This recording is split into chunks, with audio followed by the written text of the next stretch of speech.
आज हम पढ़ेंगे chapter 2 civics for class 10th federalism. Federalism का देखो मतलब क्या होता है। फेडरलिज्म का मतलब होता है संघवाद। ठीक है, तो सबसे पहले इसकी डेफिनेशन देखेंगे। It is a system of government in which power is divided between central authority and various constituent units of the country. कि ये सरकार का एक ऐसा सिस्टम होता है जिसमें जो पावर है, जो सत्ता है, वो सेंट्रल अथॉरिटी और एक तो वो सेंट्रल अथॉरिटी के पास रहेगी और वो कंट्री में कुछ जगहों पर भी बांट दी जाएगी। इसका ये मतलब है, यानी कि पावर जो है वो सिर्फ एक हाथ में नहीं रहेगी, यानी पावर सिर्फ एक ही लेवल पे नहीं है। पावर का बंटवारा जो है वो अलग अलग लेवल पर जब हो जाता है तो उस सरकारी सिस्टम को हम क्या कहते हैं, फेडरलिज्म कहते हैं। इट हैज़ 2 और मोर लेवल्स ऑफ गवर्नमेंट। कि ये सरकार, इसमें इस सरकार में 2 या 2 से ज़्यादा लेवल होते हैं। ठीक है, 2 या 2 से ज़्यादा लेवल्स होंगे सरकार के। जैसे कि हमारे इंडिया में है कि सबसे पहले जैसे कि फर्स्ट लेवल पे है हमारी सेंट्रल गवर्नमेंट, सेकंड लेवल पे हमारी सारी स्टेट गवर्नमेंट है, राज्य सरकारें, और थर्ड लेवल पे हमारी कौन सी है, लोकल गवर्नमेंट।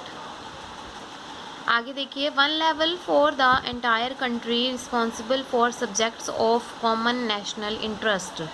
तो अगर हम 2 या 2 से ज़्यादा लेवल की बात कर रहे हैं तो देखो पहले लेवल पे कौन होता है, एक लेवल पे तो वो सरकार होती है जो सारी कंट्री के नेशनल इंटरेस्ट को संभालती है। ठीक है, यानी सारी कंट्री के बारे में जो कोई एक ही फैसला सबके लिए लेना होता है तो एक लेवल की गवर्नमेंट तो उस सब्जेक्ट मैटर को संभालती है। Other at the level of state और provinces responsible for day to day administration of the state. और जो दूसरे लेवल पे गवर्नमेंट होती हैं तो जिस एरिया की वो, जिस जगह की वो गवर्नमेंट होती है, जिस जगह की वो सरकार होती है, वो वहाँ के डेली एडमिनिस्ट्रेशन संभालती है, वहाँ का डेली का प्रशासनिक काम संभालती हैं। तो ये हमारे 2 लेवल हो जाते हैं सरकार के। और अगर हम 2 या 2 से ज़्यादा बात करें तो जैसे थर्ड लेवल पे हमारी लोकल गवर्नमेंट है, तो लोकल गवर्नमेंट जो है वो हमारे लोकल अफेयर्स संभालेगी लोकल प्लेसेस के। ठीक है, तो ये होते हैं हमारी फेडरलिज्म, जिसमें 2 या 2 से ज़्यादा लेवल सरकार के होते हैं। तो अब हम पढ़ेंगे difference between federal and unitary government. ठीक है, तो अब आप पूछेंगे यूनिटरी कौन सी गवर्नमेंट होती है। तो जब गवर्नमेंट की पावर्स जो है वो एक ही लेवल पे होती है उसको हम यूनिटरी गवर्नमेंट कहते हैं। लेकिन जब वो पावर्स अगर अलग अलग लेवल पे बांट दी जाती हैं तो उसको हम फेडरल गवर्नमेंट कहते हैं। तो इसका डिफरेंस देखिए। सबसे पहले फेडरल गवर्नमेंट, देयर आर 2 और मोर लेवल्स ऑफ गवर्नमेंट। की फेडरल में तो 2 या 2 से ज़्यादा लेवल्स होंगे गवर्नमेंट के, जैसे इसकी सेंटर, स्टेट और लोकल हो गया। और यूनिटरी में there is only 1 level of government. जहाँ जिस देश में यूनिटरी गवर्नमेंट होगी उसमें सिर्फ एक ही लेवल होगा गवर्नमेंट का, सिर्फ एक ही लेवल पे सरकार होगी, जैसे कि सेंट्रल गवर्नमेंट हो सकती है। आगे देखिए, द स्टेट फेडरल गवर्नमेंट में the state government is not subordinate और answerable to the central government. It has its own powers. कि जो राज्य सरकार होगी वो सबॉर्डिनेट, ना ही तो वो सबॉर्डिनेट होगी और ना ही वो आंसरेबल होगी सेंट्रल गवर्नमेंट को। सबॉर्डिनेट का मतलब होता है किसी के अधीन होकर काम करना, उसकी देख रेख में काम करना। और आंसरेबल का मतलब उसके जवाबदार होना, कि आपने अगर कोई काम किया है तो आप उसके लिए दूसरे को जवाबदार होंगे। तो इस केस में क्या होता है, फेडरल सरकारें ऐसी सरकारें होती हैं जो अपने काम के लिए वो दूसरे के अधीन नहीं है, वो सेंट्रल सरकार के अधीन नहीं है, ना ही उन्हें आंसर देना है सेंट्रल सरकार को अपने किए गए कामों का। उनकी खुद की पावर्स होती है। तो इसका एग्जाम्पल भी है जैसे कि बेल्जियम और इंडिया और बेल्जियम में फेडरल गवर्नमेंट है। हमारी जो राज्य सरकारें हैं वो सेंट्रल सरकार के अधीन नहीं है, वो उनको जवाबदार नहीं है। फिर यूनिटरी गवर्नमेंट देखेंगे। एक तो ये 1 लेवल है गवर्नमेंट का, एक ही लेवल पे सरकार होती है। आगे देखो, the state government is subordinate to the central government. It does not have its own powers. जो राज्य सरकार है वो अधीन होती है सेंट्रल सरकार के। ठीक है, उसको जवाबदार होती है, उसको जवाब देना पड़ता है, उसकी खुद की पावर्स नहीं होती है, वो अपनी पावर्स का यूज़ खुद से नहीं कर सकती। और इसका एग्जाम्पल क्या होगा, श्रीलंका और चाइना। तो कई बार यूनिटरी गवर्नमेंट में ऐसा भी होता है कि एक से ज़्यादा लेवल तो मिल जाएंगे आपको गवर्नमेंट के, पर वो जो लेवल होंगे उनके पास खुद की पावर्स ही नहीं होगी, वो खुद अपनी पावर का यूटिलाइजेशन ही नहीं कर सकते। तो वो सिर्फ कहने को आ जाता है कि एक से ज़्यादा लेवल है, लेकिन एक्चुअल में अगर हम बात करें तो वो लेवल एक ही हुआ, क्योंकि अगर एक से ज़्यादा लेवल है तो उसके पास पावर्स ही नहीं है। इसलिए हम ऐसा कहते हैं कि यूनिटरी गवर्नमेंट में सिर्फ एक ही लेवल होता है गवर्नमेंट का। और इसका एग्जाम्पल है श्रीलंका और चाइना, वहाँ पे यूनिटरी गवर्नमेंट है। नेक्स्ट टॉपिक देखिए हमारा फीचर्स ऑफ फेडरलिज्म। फेडरलिज्म के फीचर्स क्या क्या होंगे? देयर आर 2 और मोर लेवल्स ऑफ गवर्नमेंट, 2 या 2 से ज़्यादा लेवल होंगे हमारे सरकार के। ईच टायर और level has its own jurisdiction which is specified in the constitution. देखो टायर का मतलब होता है लेवल, ठीक है, तो हर एक लेवल का खुद का जुरिस्डिक्शन यानी खुद का दायरा होगा, जो कि हमारे संविधान में भी स्पेसिफाई किया गया होगा। तो यहाँ पे दायरा का क्या मतलब है, यानी ये हर सरकार का एक दायरा तय किया गया है कि ये ही स्पेसिफिक आपके सब्जेक्ट्स हैं जिन पे आप अपने कुछ फैसले ले सकते हो, इससे बाहर आप अपने फैसले नहीं ले सकते हो। तो ये होता है, जैसे कि सेंट्रल सरकार के अपने कुछ दायरे हैं, उनके अपने कुछ सब्जेक्ट हैं। अभी आगे आने वाले टॉपिक में आपको समझ आएगा कि सब्जेक्ट से मैं आपको क्या बताना चाहती हूँ, ठीक है भाई। कुछ चीज़ें होती हैं जिन पे सिर्फ सेंट्रल सरकार ही फैसला कर सकती है, कुछ ऐसी चीज़ें होती हैं जिन पे सिर्फ राज्य सरकारें ही फैसला कर सकती हैं। तो ये है यहाँ पे जुरिस्डिक्शन का और दायरे का मतलब। तो ये जो दायरा है ये कॉन्स्टिट्यूशन ही हमारा स्पेसिफाई करता है, ये हमारे संविधान में मेंशन होता है कि किन चीज़ों पर राज्य सरकार फैसला लेगी और किन चीज़ों पर हमारी जो सेंट्रल सरकार है वो फैसला लेगी।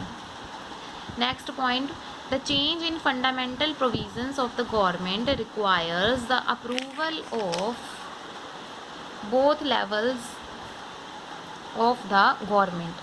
कि जो चेंज होता है हमारा फंडामेंटल प्रोविजंस में, देखो फंडामेंटल प्रोविजंस क्या है, यानी कि जो चीज़ें हमारी कॉन्स्टिट्यूशन में मेंशन है पहले से, अगर उनमें कोई चेंज किया जाता है, हमारे कोई मौलिक अधिकार है या मौलिक चीज़ों से रिलेटेड कोई भी चीज़ है, अगर उसमें हमें चेंज करना है तो हमें दोनों ही लेवल्स की अप्रूवल की ज़रूरत है।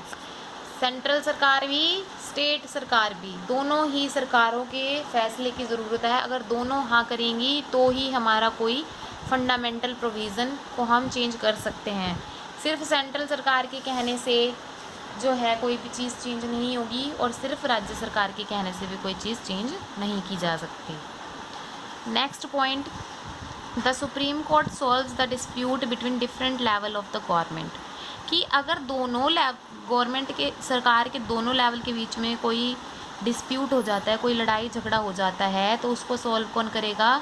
उसे सुप्रीम कोर्ट सॉल्व करेगा।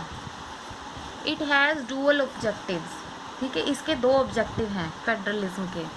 To safeguard and promote unity, कि सबसे पहले तो सेफगार्ड मतलब रक्षा करना और प्रमोट मतलब बढ़ावा देना, और यूनिटी मतलब एकता, कि सबसे पहले तो ये एकता को बढ़ावा देता है और उसे बचाता है, इससे हमारे देश में एकजुटता बढ़ती है।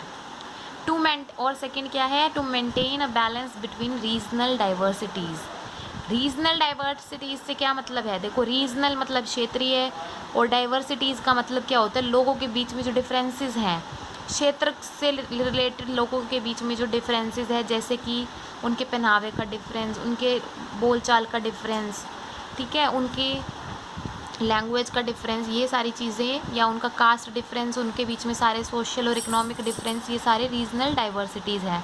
तो ताकि इनके बीच में एक बैलेंस बनाया जा सके, तो इसके लिए भी फेडरलिज्म ज़रूरी है। तो ये 2 ऑब्जेक्टिव्स हो गए फेडरलिज्म के।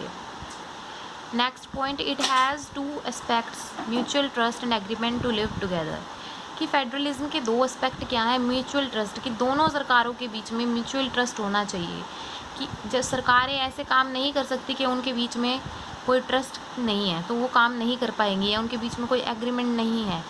तो ये सरकारें वहीं काम करती हैं जहाँ सरकारों के बीच में एक दूसरे के लिए विश्वास होगा, एक दूसरे के साथ एग्रीमेंट होगा, तो उसी को हम फेडरलिज्म कहेंगे। अब है टाइप्स ऑफ फेडरेशन, ठीक है, कितने टाइप की फेडरेशन होती हैं? फेडरेशन का मतलब फेडरलिज्म ही है, तो 2 टाइप की फेडरलिज्म होता है, 2 टाइप की फेडरेशन है। कमिंग टुगेदर और होल्डिंग टुगेदर। ठीक है, इनका डिफरेंस देखेंगे, difference between coming together and holding together federation. तो सबसे पहले कमिंग टुगेदर कौन सी होती है, देखो नाम से पता चल रहा है, कमिंग टुगेदर यानी कि जो साथ में आती हैं। When independent states come together on their own to form a bigger unit, जब अलग अलग स्टेट्स जो कि इंडिपेंडेंट है और वो एक साथ आती है एक बड़ी यूनिट, एक बड़ी कंट्री को बनाने के लिए, तो उसको कमिंग टुगेदर फेडरेशन बोला जाता है। जैसे कि यूएसए, तो यूएसए बनने से पहले यूएसए की सारी स्टेट्स अलग अलग थी। उन्होंने डिसाइड किया कि हम इकट्ठा मिलके और अपने देश को यूएसए नाम देंगे। इस तरह से वो सरकार बनी थी, इस तरह से वो फेडरेशन बनी थी, तो उसको हम कमिंग टुगेदर कहते हैं। और इसका सेकेंड एग्जांपल है स्विट्ज़रलैंड। अब state and central government have equal powers. Coming together federation में स्टेट और सेंट्रल गवर्नमेंट के पास इक्वल पावर्स होती हैं। जितनी पावर स्टेट गवर्नमेंट के पास होगी वही पावर सेंट्रल गवर्नमेंट के पास भी होगी। आगे देखते हैं होल्डिंग टुगेदर फेडरेशन।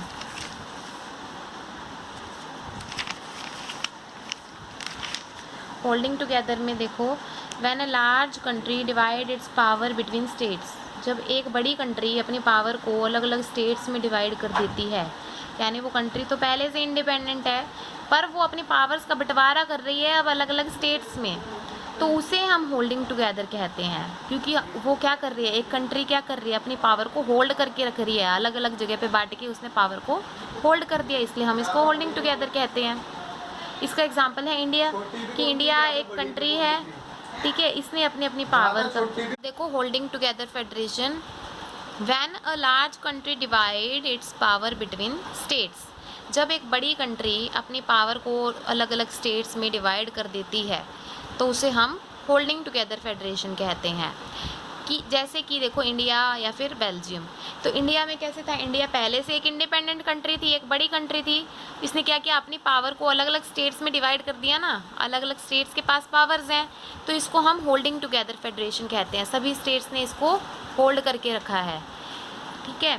एग्जाम्पल इसका इंडिया और Belgium. Central government is more powerful than states, इस सिचुएशन में जो सेंट्रल गवर्नमेंट होती है वो स्टेट गवर्नमेंट से ज़्यादा पावरफुल होती है। जैसे कि हमारी सेंट्रल गवर्नमेंट जो है वो ज़्यादा इतनी पावर्स राज्य सरकार के पास नहीं है जितनी कि सेंट्रल के पास है, इनके पास ज़्यादा पावर्स होती है, इनके सब्जेक्ट्स ज़्यादा होते हैं स्टेट से, जबकि कमिंग टुगेदर में स्टेट और सेंटर के पास इक्वल पावर्स होती हैं। तो आई होप आप ये डिफरेंसेस अच्छे से समझ गए होंगे।